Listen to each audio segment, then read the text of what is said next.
Today we've got some brand new lights from Godox, the 2-light kit TL60 tube lights. Let's get right into it.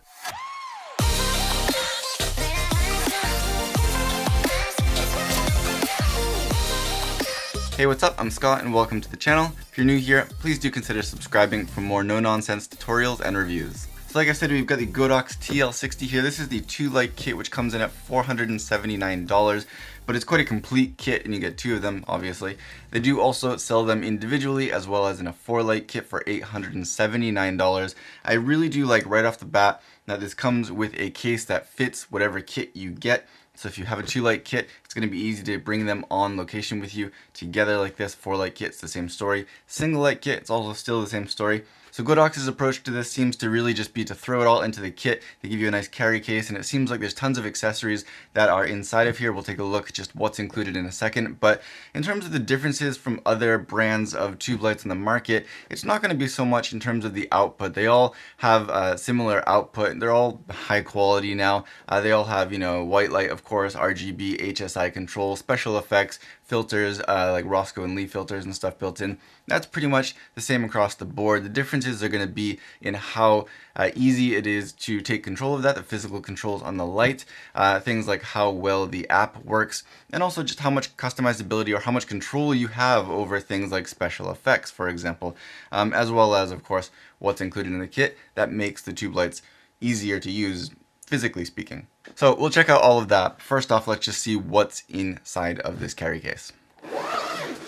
So first off, this carry case is semi-rigid here, and there's a good amount of padding on the top. Of course, it's removable here, but it's pretty protective, so it's going to keep your lights safe. And there we go. As we open it up, there's a lot of stuff in here. This is going to be a lot to go through. But first off, we've got, of course, your paperwork, things like that. I'm going to throw that aside for now. Right here, we've got your power cables. There's two. They look pretty long. I'll put the exact length of these on screen. But again, long cables is a small detail that maybe a lot of people might overlook, but long cables is very much appreciated because, of course, if you're powering these off the walls, you don't want to have limited distance you can go from the wall or need to drag all kind of extension cables. So it's nice to have a long cable, and these both do seem to be a pretty decent length. Again, I'll put the exact measurements up on screen, but there's the half of the cable that goes from the wall to the power brick. And these are the power bricks with cables that lead into the DC barrel to plug it into the light itself. Again, seems like a decent length. So when you put these two halves together, you should get a good distance from whatever power source you're plugging this into, which is nice. On the other side here, you've got two of these Ethernet RJ45 cables included. Now this is for DMX control, so it's pretty cool that they actually include these in here. I don't have a DMX board to use this with. More and more as I test these lights, I really do think I should get one, but they do include these cables there. A little bit short, I'm not sure how long you'd really need, but these may be to link them together to control them in a series, but you get those. You get 4 of these little metal safety wires that you could use to hang them somewhere. There's little holes I can already see in the ends of these lights, so you could loop that through there and then just loop it around a pole or loop it around a hook or whatever you have available to loop this onto to mount these lights like that. Alright, so this is pretty interesting. You've got what I guess you could call like V-mount bracelets for the lights, basically. It seems to be straps that you can wrap around the tubes with this V-mount attachment here, and then you've got halves that you can wrap around a pole or something, and then you could snap it in and mount the light somewhere that way. You've also got these little plastic clamps that have these screw threads on the back, so you could screw this into somewhere. If you have a clamp, for example, with a screw on it, then you could screw these into there and then just clamp the lights. It's pretty straightforward. It's a round clamp. You get 2 of those for 2 lights. And then you've got a big remote control. Now this is something that I haven't really seen with other tube lights. Usually, of course, you have the controls on the light, you have the controls in the mobile app, but you don't necessarily always want to have to take out your phone and connect it. So it's kind of cool to see an actual physical remote. This could actually be really, really nice. And there's a bunch of control on here, including some preset colors and things like that. So I'll be interested to see how well this works. But this is small detail. Whether you like it or not is up to you, but it's something I have not seen with other tube lights, and it's something that sets this apart, which is kind of cool. And then there are the lights themselves. So these are, I believe, about 2 feet tubes. I'll put the exact measurements of not only the tubes themselves, but of the actual LED section here on screen. On one end here, you've got the DC barrel connection. And there's also a switch on the front for the power right there, a physical switch, not a button. On the other side, you've got those RJ45 connectors for the DMX in and DMX out. And then on the surface of that, you've got the display screen and all the controls right there. The whole tube is covered in a kind of plastic. This is similar to the Falcon Eyes lights that I saw reviewed recently in terms of that plastic that they're covered in. Of course, the strip here is diffused. So you've got some information here printed right onto the tube as a kind of reminder of what these buttons do. For example, the little Wi-Fi symbol, the button with the Wi-Fi symbol, will control not only your Wi-Fi but Bluetooth and also your DMX connection. The little symbol that looks like, what are those things called when you go to the hardware store to get samples of paint colors and you get a little keychain with the fan of different paint samples? That's what that looks like to me. But that's going to control your filters. You've got 20 Roscoe and 20 Lee filters built into here. And then you've got mod. They could have squeezed in one more letter for mode, but that will jump between your different modes, your HSI, CCT, and FX mode. From that, it looks like there's no RGB control in this light. Usually you get both HSI, not usually, often you get both HSI, hue, saturation, intensity control, as well as RGB, where you can dial in the specific amounts of red, green, and blue. This looks like it has only the HSI mode, which for me has always been more intuitive and easy to use anyway. But that's what you got for modes. And then one more button there is dim. That's going to affect your brightness, apparently. You've got plus and minus buttons here, which should do pretty much what you'd expect them to do, I expect. And an FN button, I'm assuming that means function. That's going to jump through some parameters maybe as you're making adjustments. You've also got two little LEDs. I don't know if you can see that on screen there. Next to the display, which one is for your Bluetooth or Wi-Fi status. The other is for LF, which is your lead follow. That's going to be related to your DMX control. So you've got little status lights on there, and then the screen. Let's get this turned on and see what it can do. Once I switch it on, it just takes a second to turn on there. And now maybe you can see on screen the little blue lights here. Blue indicates that Bluetooth is turned on. And for the LF status light, blue indicates that this is in follow mode. So anyway, on screen, you've got your battery display as well as, again, another little Bluetooth symbol. That's the same as the status light right next to it. You've got your color temperature. We're in CCT mode right now, so that's 5500K. 50 is your intensity, and it also tells you which mode you are in. If I click this Wi-Fi symbol, it will give you the options to switch between Bluetooth 2.4G and DMX. Click the Wi-Fi button again. It shows you that it's on. You can turn it on or off, and you can also reset it. It will also show you your ID down there. Click that again to go back. If we're in 2.4G, the Wi-Fi mode, you can see your channel and your group. And in DMX, you can choose if you're in lead or follow mode, as well as your address. Click mode to get back out of that. The next button, like I said, will jump right into your filters. You've got Roscoe and Lee. The plus and minus, if you haven't noticed, are going to be how you choose things in this menu. Let's go through the Roscoe, for example. I guess you could click same button again. Yes, that's kind of like an OK button in that case. You've got E128, E153. You've got a bunch of different filters built into here. Again, there's 20 Roscoe, 20 Lee filters. If you go down to Lee, you can see these are the Lee filters that are built into here. Clicking that goes back to the menu. And then if you want to click mode, that will go back into, right now, your white light mode. While we're in white light mode, pressing the plus and minus will jump from the max of 6500K down to the minimum of 2700K, and it goes in 100K jumps. Holding it down, of course, does go faster. I think this is a good amount of control. If you also can't tell, these buttons have really nice, clear, clean clicks to them. They're not mushy. The controls are very nice and raised, easy to feel, and easy to use. If you press the dim button, that's your intensity or brightness. So you can see that the 50 started blinking. That means that now we're adjusting that. Clicking the plus or the minus will then adjust your intensity. Of course, it goes from 100% at max down to, let's see, 1 at minimum. So you can go in 1% increments all the way down to 1%. Click dim again to confirm that. And then now, again, that plus and minus will affect your color temperature. In white light mode, the function button doesn't do anything. Click mode again, and now we're in HSI mode. This is your color control, hue, saturation, and intensity. H and S, of course, is your hue and saturation. So if you click plus and minus, you can see that right now we have the little arrow on the H, so it will adjust the hue. You can go through the full 360 degrees of color, just like that. Let's hold it down and see if it loops around at the end.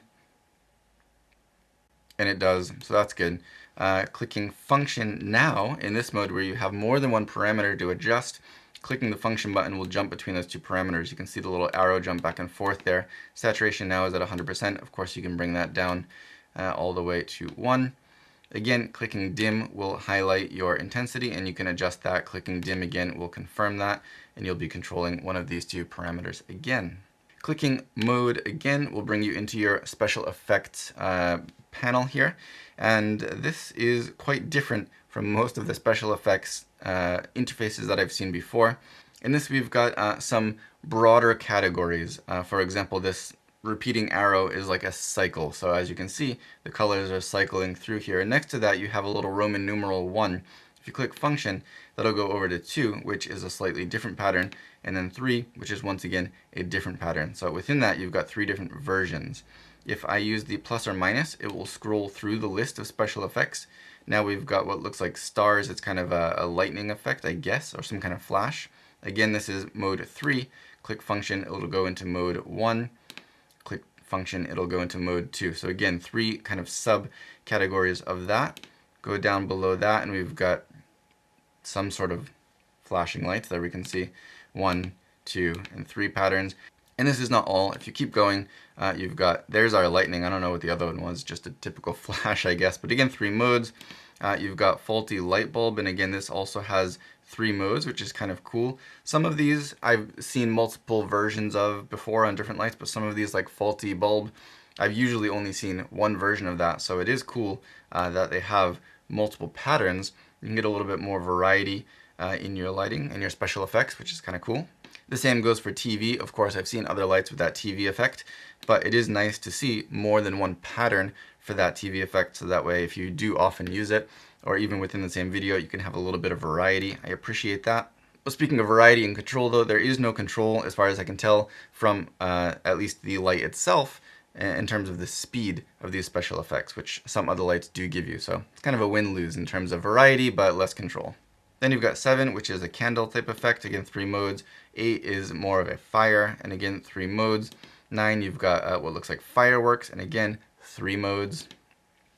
Then you've got a police car effect. You've got your ambulance effect or fire engine. I can't really tell. You've got an ambulance effect here. Sorry, that was fire engine. 3 modes for all of these. Keep going. You've also got music mode, which as I speak now, I notice it actually must have a microphone somewhere in this, and it's actually responding to my voice, which is pretty cool. So that means if you have some kind of music playing or whatever, it's going to react to that, which is actually very cool. Still 3 modes of that, so I'm assuming 2 modes of that, sorry, just different color patterns, I guess. And finally, you have SOS. So if you're stuck somewhere and you happen to have these lights with you, you can call for help. So in terms of what's built into this light, it definitely does have some unique features to it. For example, more than one mode or more than one variation of certain special effects, which is really nice. And one of the other things I really like that I haven't tested out yet is the remote control. So we're going to go ahead and get this connected and see exactly how well it works. The remote control does need 2 AAA batteries. Got to find those. Alright, so you've got a nice little display screen on the remote control itself, actually, that looks pretty similar to the light. So is it connected already? It is not. Press the Wi-Fi button on here. We're going to switch over to 2.4G. We're on, let's see, channel 21, group A. So on the remote, let's do that using this little arrow pad here. And on here it says off. So if I keep pressing the function button, it'll go over to that, and then I can turn it on. You can see the little, maybe you can see, little status light changed color here. And according to the guide that we have printed on the light, that means we're now in Wi-Fi mode. So let's turn that back. Let's see if we are indeed connected. There we go. Yes, so the remote is now controlling the light. So that's cool. On the remote, again, we're in CCT mode right now. You can switch that using these buttons here. Jump over into HSI and RGB. We didn't have that mode on the light itself, actually. Cool. So with the remote, you actually get an extra mode. You do have RGB mode, RGBW, it appears. There you go. If you scroll down, the W is there. So there you go. You've got RGBW mode if you use the remote control. Kind of cool. Anyway, come back to CCT mode. We have some preset color temperatures here: 3200K, 5600K, and 6500K. Even if we're in white light mode and we press one of these colors, it will just jump right into HSI mode and jump to that color. So you've got 9 preset colors here, which is cool. You've got red, green, blue, cyan, magenta, yellow, pink, violet, and orange. And that works instantly. Very, very smooth, very easy. Again, if you press, for example, 5600K, it'll jump right back into CCT mode at the same time as switching to 5600K. The remote's really, really easy to use. You've got your dim control right here, and it works the same as it does on the light. Although it doesn't actually make the adjustment until you let go of the button. So all the way up to 100%, let go, boom, there we go. Go back down to 50%-ish, boom, there we go, 51%. All right, so that's that. You can use the arrows on this dial here to fine control the color temperature. Up and down will actually make bigger jumps, 1000K jumps. If we are in HSI mode, you can use this up and down arrow to go between hue and saturation, and then right and left to make adjustments. And again, your dim is dim. RGB, it's the same way. You just go up and down. Don't forget there's that second page with your white control built into there. FX, so you've also got control over your special effects. And again, the control is the same as you'd expect, just up and down and right and left to go through mode 1, mode 2, and mode 3. You don't always want to have to use your phone for this. Sometimes you're using your phone for something else, like being a phone. And you don't always have to connect it and have to open up the app and deal with all that. And then when you close your phone and open it again and blah, blah, blah. So I really do appreciate this. It might seem like a small little thing, but having a very functional remote control that also has a really nice display on there, and it also gives you the added benefit of getting RGB mode if you want it, with presets built into the remote and everything. This is actually really cool. One thing to mention is that it doesn't show on this main screen which group you're currently controlling. So you can, of course, go in here and now switch to group B, and that's going to control now group B. You can see the second light here changing. But once you're back out into this main screen, it doesn't show which group you're controlling. So if you are not sure which group you're currently controlling, if you put this down and come back to it, you're going to have to press that Wi-Fi button to see exactly what your settings are. Small thing, but yeah, that's the remote control, which I honestly probably will use this way more than I use the mobile app, just me personally. But let's go ahead and take a look at that mobile app and just see how well that works too. Now again, in the Bluetooth menu, you can see each of their IDs. This top one here, we've got C03E. This bottom one, we've got 9DOA. The app is called Godox Lite. So we'll open that up. This is Godox Lite, would like to use Bluetooth. Okay. So this is the home screen. This looks already pretty similar to other apps that I've tried. Click the plus button down at the bottom, add studio. Go into there, click add light, a little add light here, and then we've got our 2 lights there. I'll be honest, this is not the most intuitive app at the moment, but it works. So let's select 9DOA and C30E. Let's select both of those and click confirm. Equipment combination finished. Okay, so now we can go back and we've got those 2 lights. So I guess the studio that I set up, the Scott Studio, is just one kind of group of lights. You can turn them both on and off right here. That's pretty standard. If you want to do any updates, you can click the little update button. So you can see that my device's versions is 00024, but the latest version is 00025. So let's go ahead and just firmware upgrade right now.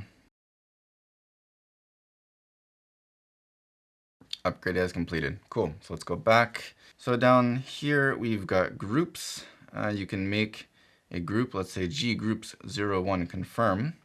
So now we've got a group there. If we click the group, we can add our lights into it, confirm. So now that group has both of them. Jump over to scene control.